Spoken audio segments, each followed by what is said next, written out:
Hello, everybody, and welcome to Infamous Interviews at Infamous Horror. I am joined today by Mel. Is it Eslyn? I feel like I'm going to say Yep. that name. No, that's Eslyn? perfect.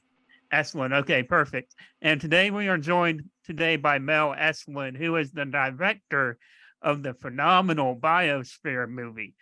So, Mel, you worked with Mark Duplass before on language lessons. Is that how you kind of got involved with Biosphere at all?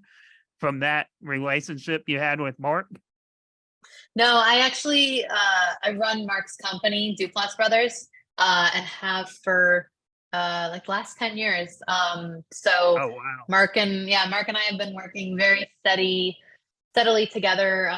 Our first project was Your Sister's Sister, and then immediately followed that with Safety Not Guaranteed. And then since then, we've just kind of been creative collaborators. And then I met Jay, and that worked. And then at some point, they were like, take over our films, and now run our company. And I got sidetracked. And then at some point, I was like, oh yes, I meant to be a director, not running Duplass Brothers.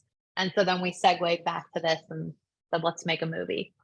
So since you've been working with Mark and Jay for so long, you know how unique and fresh their takes on stories can be.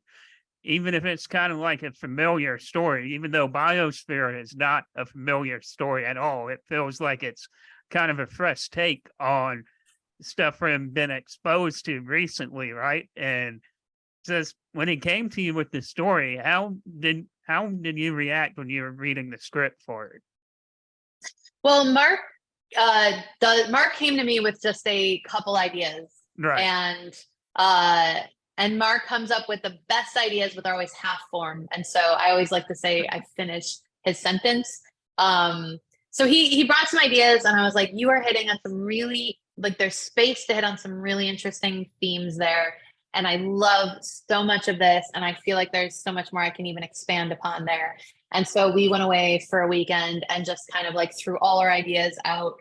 And then I went away and read the first draft of the script, or wrote it. And then we kind of went back and forth and just kind of put a lot of ourselves into it. But it's so hard to talk about without giving so much away. And Without we're trying spoiling to, it, yeah.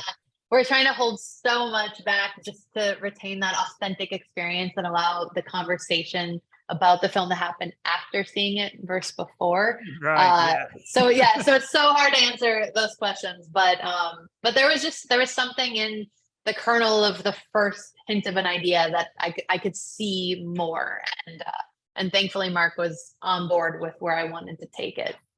Right. It has to be kind of like a popcorn bag in the microwave, like at first a kernel pops and then it just keeps popping and exploding. And that was all done when you two get together to discuss Biosphere Yeah. and how it, and talking about it, hopefully without spoiling it, that kind of plot twist in there, right? Like with Mark and Sterling's characters, like that has to be a subject you kind of can't take lightly when it happens, right? So how did you guys go intimately into that realm per se? It is very hard to answer without talking about it. But yeah, it is. There are some big themes in here that I think I definitely am somebody who likes to push the boundaries.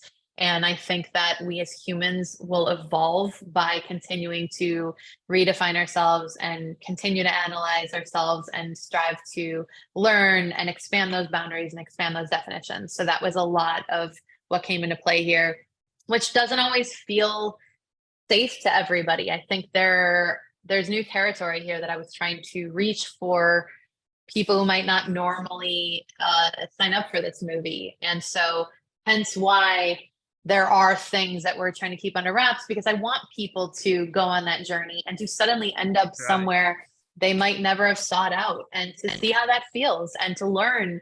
So I don't know. There's so much I could say when I can. And how did the casting come about for this?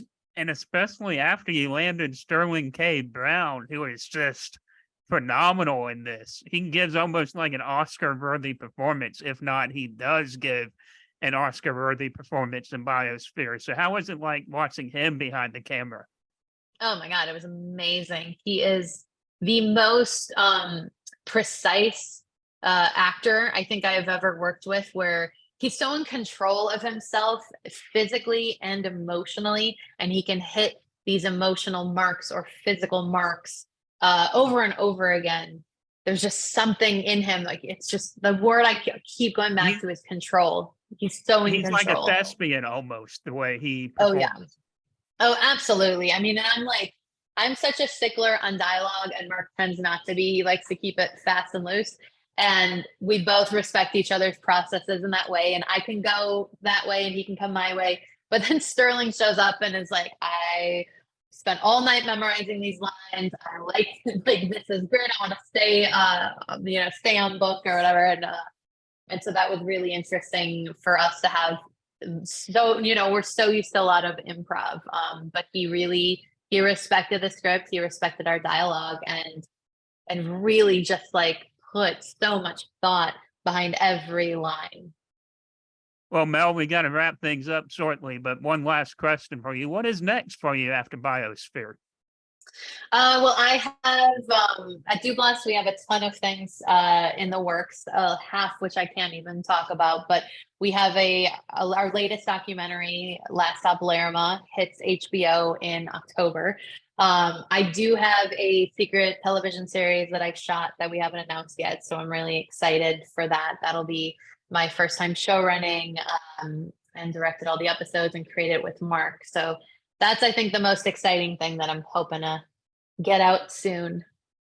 Well, Mel, thank you so much for joining us in Infamous Horrors and Infamous Interview. It's been really fun, and congratulations on the film. Thank you so much.